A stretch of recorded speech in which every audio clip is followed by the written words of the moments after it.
Hello and welcome to another episode of Let's Play Hull City in Football Manager 2018. And today we have one of the toughest opponents we ever seen in this series, because we are playing versus PSG in the Champions League. And of course PSG is a team full of world-class players in every position, and they probably have a team worth 3 times ours or something like that. At least when it comes to the wage department, they probably have wages that are so high that we can't even imagine it. But first, let's take a look at what have been going on since last episode.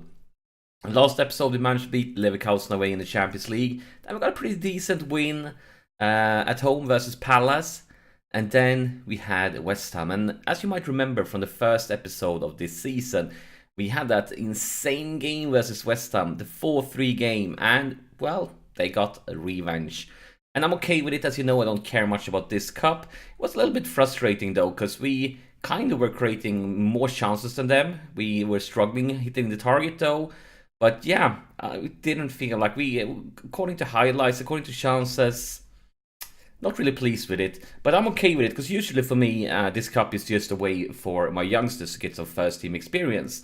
But this season, almost every single youngster I have with like some sort of talent that's not complete garbage is loaned out. So it doesn't matter if you play in this cup, because I kind of won't have any youngsters. I would have like 1, maybe 2 youngsters that could play in the cup, and that's it. So it's not a huge loss for us. But then it happened. I mean, this was the first loss of the season, and this was the first time we lost points in the Premiership. 1-1 draw away versus Stoke. And if you take a look at the league table, so this is the current situation. And as you can see, Stoke is currently in a relegation spot with only 3 points. This is really a team we need to be beating if we want to win the league, but it didn't happen. And that brings us to this table where Chelsea have a 2 points lead ahead of us, while we are at the same amount of points but with better goal difference than United. And then we have Liverpool in 4th place. So it's a very close table, but I mean, it's still very early into the season though. And of course, it warms my heart to see Lapadula topping the top goal scorer. I mean, everybody knows that he won the top goal scorer for us. And last season, he was struggling since he left us, and now we kind of back in business. And you might also remember me talking about Shabanov having a great preseason, and he has been really, really good this far into the season. Has been really good. I mean, look at the goal scoring here. He scored in the last game and the league game before that.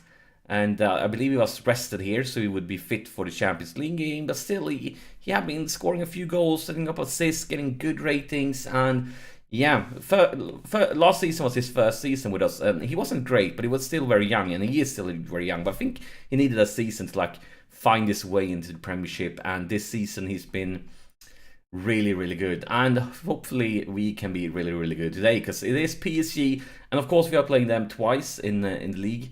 Not in the league, what did I say, the league, but in the group stage. And if there's any time that we should have a chance on taking a point from PSG, will of course be this at home game. So if we beat them here, then everything can happen in the rest of the group stage. But yeah, it's probably going to be very, very tough.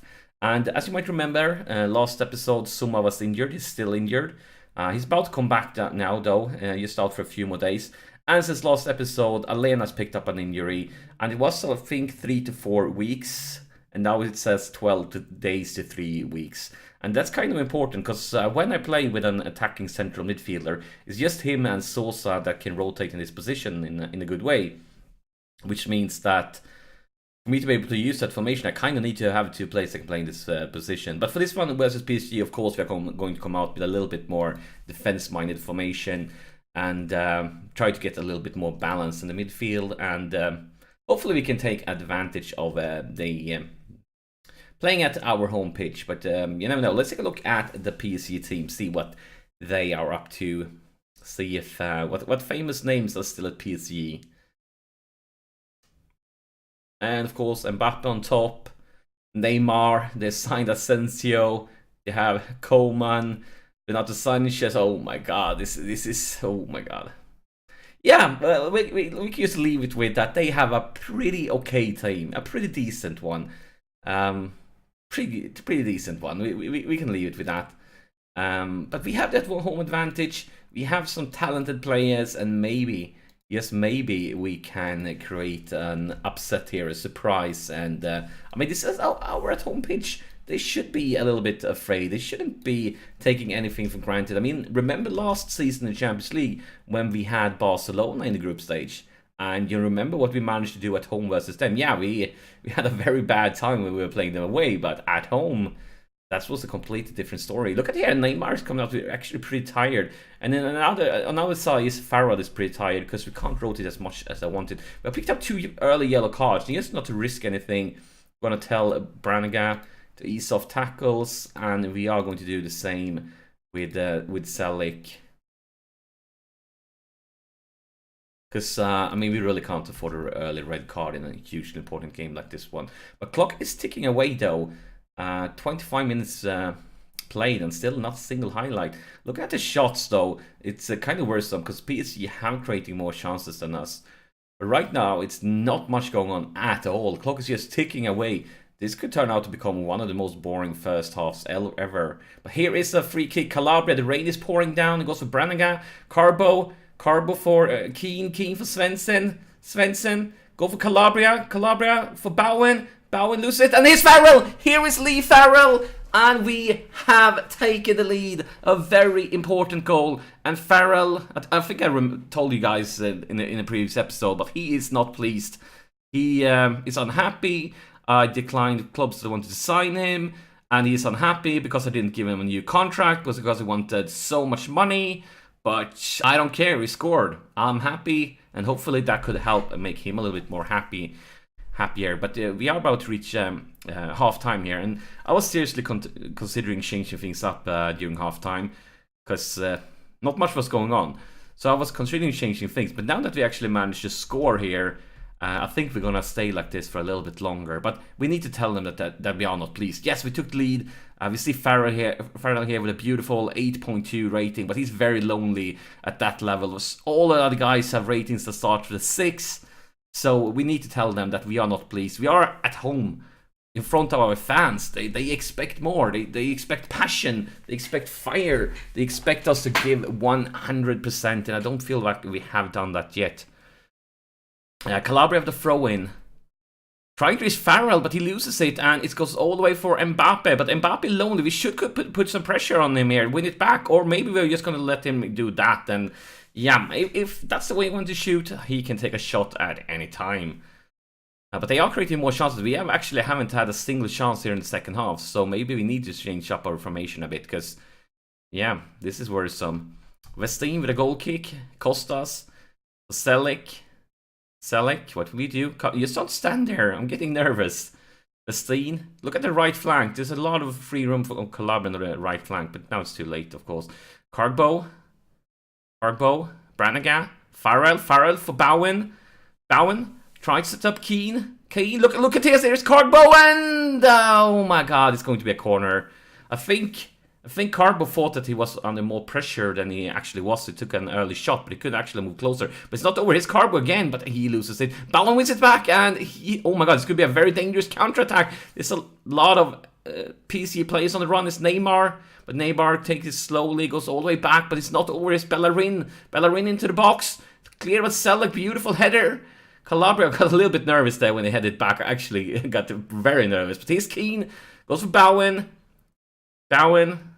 Carbo. I'm not sure if Bowen, when they started this save, when he's a young kid at Hull, I don't think he never expected to play a Champions League game versus PSG, but here he is, one of the original players. Renato Sanchez, they are making subs here. I think it's time for us to make a sub too, but first we need to see what happens during this highlight. It's Asensio for Neymar. Come on, guys. Oh my god. I think that it was kind of an easy shot in the way that it was heading right at him, but he was like shot from a cannon so quick, so he had to box it. Couldn't do anything else. And that's another... Oh my god, that was a great save by Westin. Managed to get it off over the bar. Cleared, but Neymar picks it up. Neymar intercepted by Keane. It's Bowen, and Bowen loses it. Yeah, we definitely need to start thinking here. because they have dominated the second half. But what do we want to change? Looking at this, they are really attacking in the middle, not in the middle, but on the left flank, kind of not at all in the middle. So maybe we should actually do a surprising move and go a little bit more attacking. Since they are not attacking in the middle, maybe this could be, because then we get these guys a little bit further out to the edges, can help on the flanks, and we also get some more power on the attacking side. This could be a good decision. It could also be something very stupid. It's only one way to find out, and we are going to try now. But I'm very displeased with both Svensson and Bowen. I think we should go with Svensson for now. Maybe both of them, actually. Let's bring in Gnabry as a inside forward. And then we're going to do the same and bring in Shabanov instead of a Bowen. And he's going to be a winger. I think I'm going to keep my instructions like this for now. And yeah, let's see what effect that change of formation have. So we haven't managed to create much in here in the second half. But the clock is ticking, not much going on. They are still focusing on the flanks. Farrell is really tired, but he has been our best player. He's going to keep him on. Brandon got on the side, haven't been great. He's getting tired and he's looking nervous. I think he will have to go. Let's bring in Afonso Sosa instead.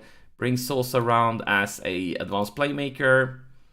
And are we happy with the rest? Doing some serious thinking here. Do we want to change anything around? I don't think we do. Let's keep it like this.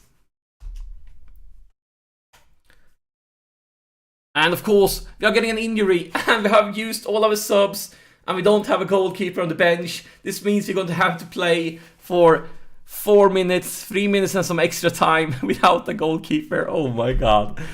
This is some very bad news. Can we sort by goalkeeping skill? Can we? I don't think...